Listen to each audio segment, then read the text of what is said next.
Hello friends, welcome to my YouTube channel. Today now I am discussing about zoom cultivation, land rotation, shifting cultivation. You can in this picture you can see that one man fire on forest and burn the plants and herbs, shrubs. And other picture you can say that here is also same process. The man is preparing for zoom cultivations, and in other next picture you can see that planting for zoom cultivation after slash and burn.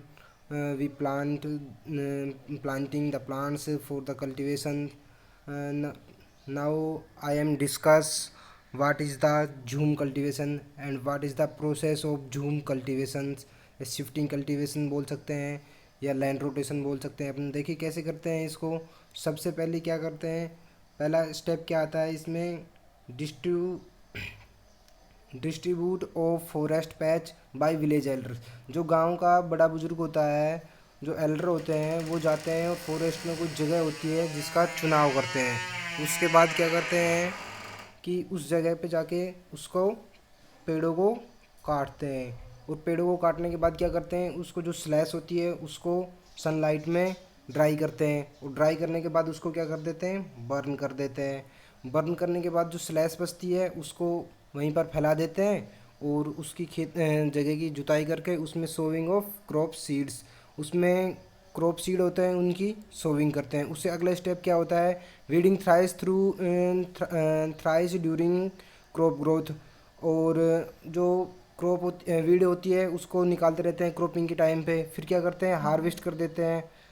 Harvest करने के बाद क्या करते हैं, land abandonment for the forest region, उसको जगह को छोड़ देते हैं दोबारा के लिए कि भाई यहाँ पर फिर से फॉरेस्ट उग जाए, फिर से जंगल बन जाए, और फिर से हम लोग इसका अगला स्टेप क्या आ गया है, selecting landscape for the next year cropping. और अगले नेक्स्ट ईयर के लिए सेलेक्ट कर लेते हैं कि भाई अगली बार के लिए फसल यहाँ पर बोएंगे, ऐसे बोएंगे, ये फसल बोएंगे। तो अब दोस्तों अब आपको समझ में आ रहा होगा, इसमें हर बार अलग अलग जगह फसल बोई जाती है। जब लैंड की फर्टिलिटी कम हो जाती है, अलग अलग जगह बोई जाती है, जगह रोटेट हो रही है, इस वजह से इसको लैंड रोटेशन बोलते हैं।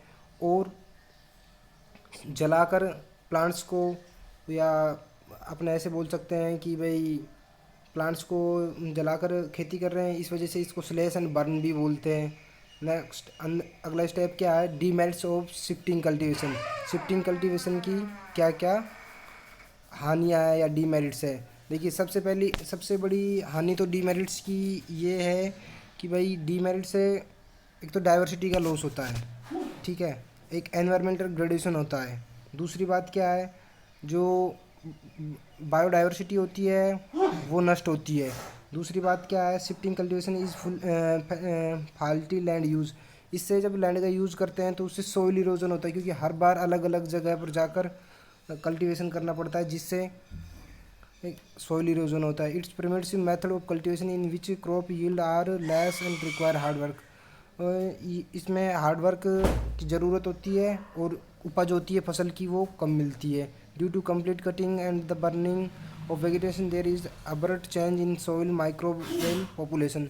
आप लोगों को पता है, जैसे ही पेड़ पौधों को काटते हैं तो अपनी जो डाइवर्सिटी होती है उसमें नुकसान पड़ता है, और जो माइक्रो ऑर्गेनिज्म सोइल में होते हैं बर्न करते हैं, इससे उन पर भी हार्मफुल इफेक्ट पड़ता है। तो माइक्रो ऑर्गेनिज्म पर भी नुकसान पड़ रहा है, हानि हो रही है, और प्लांट्स की जो संख्या है उस पर भी हानि पड़ रही है।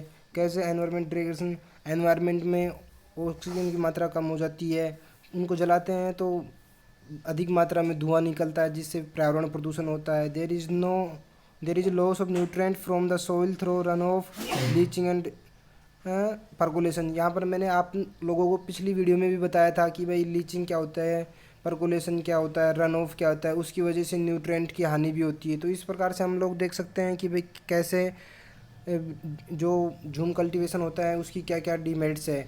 इस प्रकार आप लोग देख सकते हैं कि डीमेरिट्स की कितनी सारी हानियाँ हैं। अब हम देखेंगे कि अपने इंडिया में झूम कल्टीवेशन कहाँ कहाँ पर होता है। तो मेन बात क्या है, अपने इंडिया में कहाँ कहाँ पर होता है jhum cultivation. North east state of India, like Arunachal Pradesh है, मेघालय है, मिजोरम है, नागालैंड है, अपने इन स्टेट में खूब अच्छी तरीके से जूम कल्टीवेशन होता है, खूब लोगों को समझाया जाता है ताकि भाई जूम कल्टीवेशन को रोका जा सके, फॉरेस्ट को बचाया जा सके, बायोडाइवर्सिटी को बचाया जा सके, एनवायरनमेंट को बचाया जा सके। और अभी कोशिश भी चल रही है स्टेट गवर्नमेंट की, सेंट्रल गवर्नमेंट की, भाई किसी भी तरीके से लोगों को समझाकर इसको कम किया जाए और होने वाली हानि को कम किया जाए। तो दोस्तों आशा करता हूँ अब आपको समझ में आया होगा शिफ्टिंग कल्टीवेशन, जूम कल्टीवेशन क्या होता है, कैसे किया जाता है, कहाँ कहाँ किया जाता है, क्या प्रोसेस होता है। तो thank you guys for watching my video. आप लोगों को मेरी वीडियो कैसी लगी कमेंट सेक्शन में जाकर ज़रूर बताना, और अगर अच्छी लगे तो लाइक और शेयर कमेंट ज़रूर करना। थैंक यू दो।